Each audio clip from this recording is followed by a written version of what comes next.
Hi hello అందరికీ నమస్తే welcome to Lakshmi blogs 009. అందరూ ఎలా ఉన్నారు? బాగున్నారా? నేనైతే చాలా బాగున్నాను ఫ్రెండ్స్. మీరు ఎలా ఉన్నారు? ఫెస్టివల్ ఎలా జరుపుకున్నారు? పిండి వంటలు అందరూ చేసుకున్నారా? ఏమేమి చేసుకున్నారు?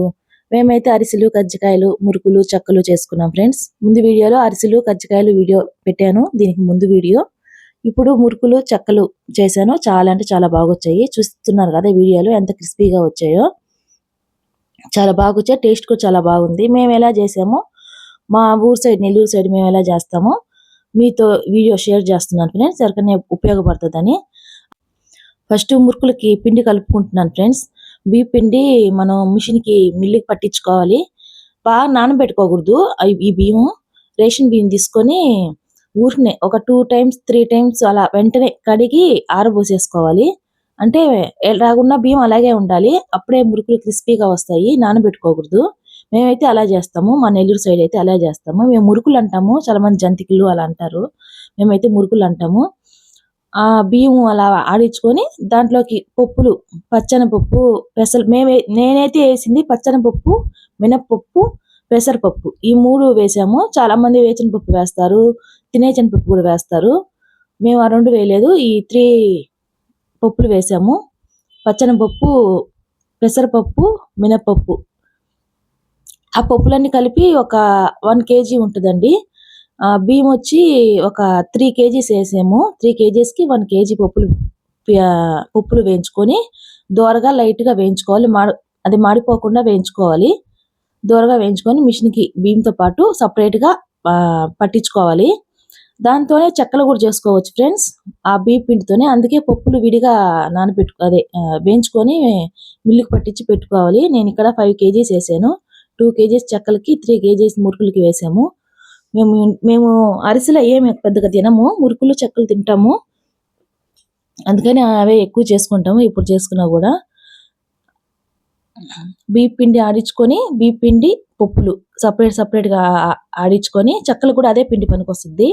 అదే చెప్తున్నాను కదా, బియ్యం మటుకు నానబెట్టుకోకుండా అట్లా ఆడించుకుంటే మనకు క్రిస్పీగా చాలా బాగుంటాయి. ఆడించుకున్నాక మనకు కావాల్సినంత మురుకులకి పిండి పక్కకు తీసి పెట్టుకొని ఇంకో ఆ కొరవ చెక్కలు కలుపుకోవచ్చు. ఇక్కడ మా వదిన వచ్చేసింది, నేను ఆడించుకుని వచ్చేటప్పటికి వచ్చేసింది. మా వదిన లేకపోతే నేను చేయలేను ఫ్రెండ్స్, ఎందుకంటే నాకు రావు కాబట్టి పిండి వంటలు.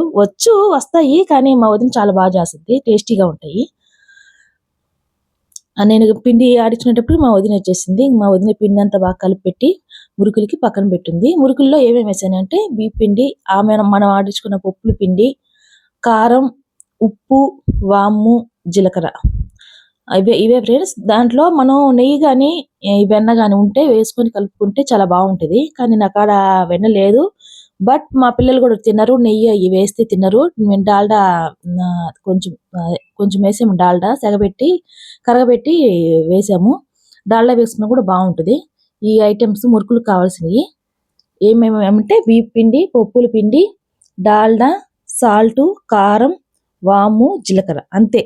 ఇవి వేసుకొని బాగా కలిపెట్టుకొని ఒక అరగంట అయినా నానబెట్టుకోవాలి. పిండిని నానబెట్టుకుంటే చాలా బాగా వస్తాయి. చూడండి ఎంత బాగా వచ్చాయో.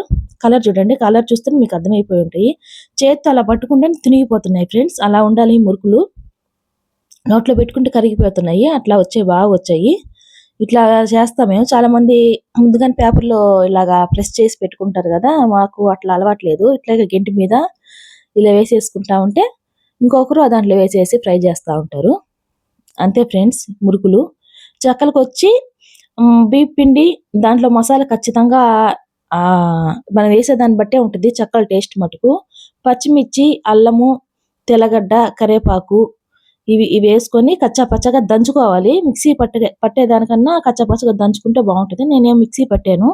పచ్చిమిర్చి, కరివేపాకు, కొత్తిమీర అంటున్నా, సారీ, పచ్చిమిర్చి, కరివేపాకు, అల్లము, తెల్లగడ్డ ఇవన్నీ వేసుకొని దాంట్లో కూడా కొంచెం సాల్టు, కొంచెం కారం వేసుకొని మొత్తం కలిపి పక్కన పెట్టుకోవాలి. పచ్చనిపప్పు కూడా నానబెట్టి, మనం ముందుగానే పచ్చనిపప్పు నానబెట్టుకొని ఈ చెక్కలు కలుపుకునేటప్పుడు దాంట్లో వేసేసుకొని పైన చల్లుకొని మొత్తం కలిపెట్టుకొని 1/2 అవర్ పక్కన పెట్టేసుకుంటే ఇది కూడా పిండి కూడా బాగా నానుతుంది ఫ్రెండ్స్. చెక్కలు చూడండి, చెక్కలు అయితే చాలా పలసంగా వచ్చాయి, అట్లాంటి తినిగిపోతున్నాయి. చూపించాను కదా ఫస్ట్ స్టార్టింగ్, చూడండి ఎంత బాగా వచ్చాయో. అంతే ఫ్రెండ్స్ చెక్కలు. ఈజీ. ఎక్కువ ఏమి శ్రమే ఉండదు. అరిసెలకి ఎక్కువ శ్రమ పడాలి గానీ, మనుషులు కావాలి అరిసెలకి ఒత్తేదానికి అలాగా. ఈ చెక్కలకి, మురుకులకి ఇద్దరమైనా చేసేసుకోవచ్చు. ఇంక ఇట్లా చేత్తో అలా ప్రెస్ చేసి అన్ని పక్కన పెట్టేసుకొని కవర్ మీద ఇంకా ఆయిల్‌లో వేసుకొని ఫ్రై చేసుకోవడమేను. చూడండి ఎంత బాగొచ్చాయో. కలిపి నానబెట్టుకుంటే మనకు ఒక అరగంట ఇలాగ పిండి సాఫ్ట్‌గా వస్తాయి. చూడండి ఎంత బాగొచ్చాయి చెక్కలు. చాలా బాగొచ్చాయి. టేస్ట్ కూడా చాలా బాగున్నాయి. ఎవరికైనా యూజ్ అవుతదని వీడియో పెడుతున్నానండి. నచ్చితే లైక్ చేయండి. అట్లాగే మన ఛానల్ సబ్స్క్రైబ్ చేసుకోండి. కొత్త వాళ్ళు ఎవరైనా ఉంటే కామెంట్ చేయండి. వీడియో ఎలా ఉందో, మీ ఊర్లో మీ సైడు మీరెలా చేస్తారు కామెంట్ చేయండి. ఇంకో విషయం అండి మర్చిపోయాను దీంట్లో చెక్కల్లో వేయడం కూడా డాల్డా కూడా అదే దీంట్లో కూడా వెన్న గాని వెన్న వేసుకుంటే బావుంటది. చెప్పాను కదా మా పిల్లలు తినరని నేను డాల్డా వేశాను. ఖచ్చితంగా వేసుకోవాలంటే డాల్డా గాని, వెన్న గాని, నెయ్యి గాని మనం లైట్‌గా గోరువెచ్చంగా చేసుకొని వేసుకోవాలి. అప్పుడే మనకి క్రిస్పీగా ఇలాగ వస్తాయి. చూడండి చేత్తో అట్లాగంటే చూడండి. చూడండి ఎట్లాగున్నాయో అట్లాగా ఉండాలి. చాలామంది చేస్తారు చెక్కలు చాలా మందంగా అలా ఉంటాయి. అలా బావుండవు. తినేదానికి కూడా అలా బావుండవు. తినలేము. ఇలాగైతే 2 గాని, 3 గాని తినేస్తాము. చాలా బాగొచ్చాయి. మురుకులు కూడా చూడండి 3 కేజీస్‌కి ట్రబ్ నిండా వచ్చాయి.